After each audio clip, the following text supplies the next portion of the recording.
democratic principles. Throw these bums the hell out of office. Let's go back to the kidnapping issue, because I remember 3 years ago, the State Department listed Mexico as the second most dangerous country for crime in the world, #1 for kidnapping, and put a travel advisory out.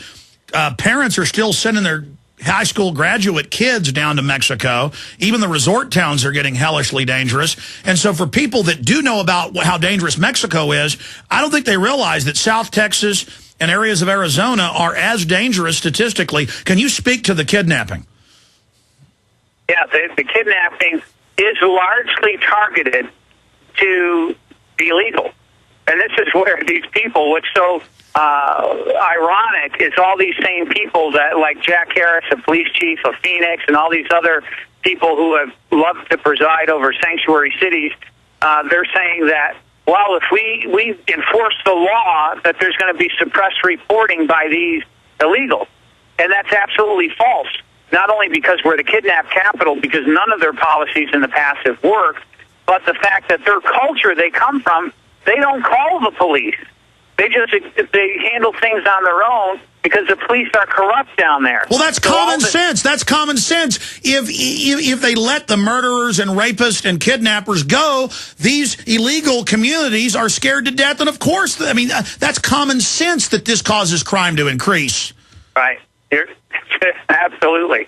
And this is where the president is really looking at undocumented aliens as undocumented Democrats. And it's a shame, not only for America. We are at the tip of the spear here in Arizona of all the illegals that come into America. Over half of them come through our state. And we have said time and again, we need help. And it's not that I'm throwing up my hand saying we just can't do the job. I only have 214 deputies for an area the size of the state of Connecticut. I can't stop hundreds of thousands of people who are coming in here by ourselves. And this is where we need to deploy soldiers who are armed to the border. And while they're deployed there, build the double barrier fence that the president has stopped constructing, that President Clinton, of all people, had signed to establish. So he did something very good there. And then we have to end catch and release. They have to be deported. There has to be a penalty and punishment. It's the rule of law in America, and we've got to stand up and defend our country. Sheriff, specifically, you're an expert on this. You're down there on the front lines of this, and you're the head of the Sheriff's Association down there. Can you specifically tell us, and people listening all over the country right now, what they can do individually to aid Arizona that is the front line of this criminal invasion? His cell phone, we just lost it, so let's call him back and get that final comment. But the website is sheriffpaul.com, and we will try to get him back online. He's out driving, and it either dropped or something disconnected it. Great, because I want him to be able to finish that point, and then we're going to let him go and get to a few of your calls and some other news. But you know what? If you're for open borders, folks, you come down here to South Texas on the border. I mean, it is a war zone. And it was nice 10 years ago. It's all boarded up and like ghost towns. And I've seen what's happening in Arizona, and it is a real travesty. And if they continue to be able to threaten and kill police and others, where does it end? I mean, the police are totally outnumbered and destroyed in Mexico, and others just become corrupt and get bought off. And that's what the drug cartels do. They say, either you take this money from us or we're going to kill you. We've had U.S. Embassy staff killed. We've had just a few weeks ago. I mean, this is insane. They kill mayors. They kill police chiefs. They kill police. Thousands and thousands of dead cops in Mexico, and now it's coming here, and the federal government hopes they can get their amnesty before you find out what's going on as they merge this country right now. Who knows, his battery may have died or something as well. But the website is sheriffpaul.com, and he's got a lot of videos there. Sheriff, last question, because I know you're about to go into your meeting and your phone dropped. What can we do specifically to aid Arizona, which is the very front lines? Well, we're talking about other actions we can take here in the sheriff's office and deploying more deputies out there. to work with other sheriffs across America, not just Arizona. Sheriffs I'm working with are talking about sending their deputies out here to help us. I'm looking to outfit our deputies with, we all have a handgun and a shotgun and few rifles, but I want to purchase automatic rifles, a Browning 226 for each of my deputies. So we're not outgunned. And to go back into these areas and to reclaim these areas. Well, that's another point. They've got giant armored tanks for housewives all over the country. The only place the Constitution says that the police and military should have that is on the border. We need Abrams tanks down there, so the next time Mexican troops start shooting at cops, we need to wipe them out. Yeah, well, we need, for people, all your listeners and good Americans, to immediately call your congressman, your office, and demand to support for Arizona and to support the rule of law and to tell the president to immediately deploy soldiers. We're not going to stand for amnesty or any of this immigration reform.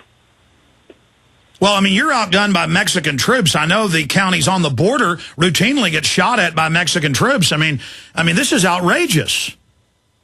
It is outrageous. You know, what's it going to take? You know, now there's more people being kidnapped, killed. There's carjackings, home invasions that go on out here. In Chandler, where I work, we had the Chandler rapists who raped countless young females that were from America, and this guy was a multiple deported illegal. You know, we've had illegals, a guy from Mesa, take other illegals into my county and rob them at gunpoint or rape the women or kill them and leave them for dead and here in our county. You know, this stuff is in addition to the regular crime that goes on throughout America, but this, when you add nearly 20% of the illegals already have a criminal record, and we can't even check the records of the countries that come from. Well, Sheriff, people need to find out more at sheriffpaul.com, and I want you to briefly talk about what's on the site and other ways we can help you, but I got two fast questions. I've protested the movie Machete. People, part of Robert Rodriguez's film crew, sent me the information. I got the script. It shows Minutemen and police in Texas killing illegals, and then the illegals killing police. It glorifies it. Yeah, it's like Birth of a Nation from a Ku Klux Klan perspective. Oh, yeah. I protested it, and he says he's edited those parts out now. But the issue is, you know, a film like that coming out in September that glorifies killing police because they're all racist and deserve to die. I think if this stuff doesn't get cut out, it could cause some serious backlash. I've got the script. I mean, it is dangerous. I know. The other thing, what's happening, it's crazy. Here we're talking about a public safety issue. Now, the Obama and his folks and the Democrats here locally, 1875, our county was formed. I'm the first Republican elected county official in the history of this county. And there's no longer a sanctuary county. We're enforcing the law.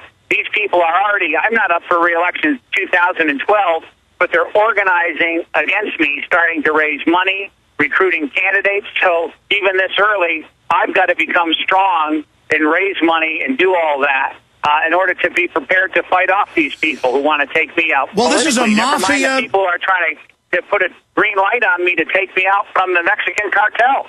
Well, absolutely. And again, this isn't a joke. And I've seen some of the liberal media making jokes about, oh, big deal, death threats. I mean, this is the Mexican mafia we're talking about. They've killed thousands of police in Mexico.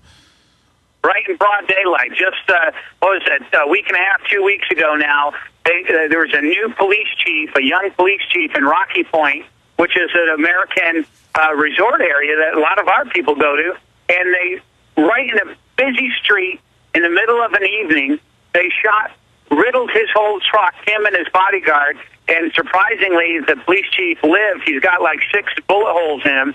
But this is a message that they send. So do you want to be, Alex, the police chief after that guy? You know, and that's what they do. They intimidate anybody in a position of power. Well, they're not bringing this trash to America because we're going to fight back. We're not going to run from any of these threats or hide or change our positions, that we're going to stand up for the rule of law and stand up to secure our border and to stop what is truly an invasion. But Washington is trying to paint you as the bad guys.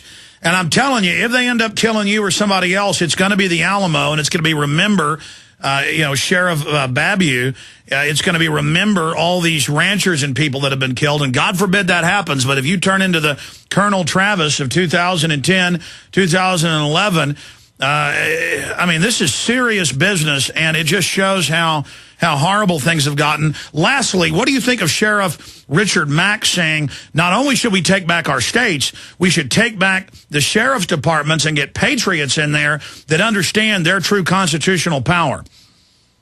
Yeah, we need sheriffs who stand up for the rule of law, and Sheriff Mack's right that there's an oath. I was a sworn police officer before, and I've fought and defended America's liberties in the military. But as a sheriff, this is the top lawman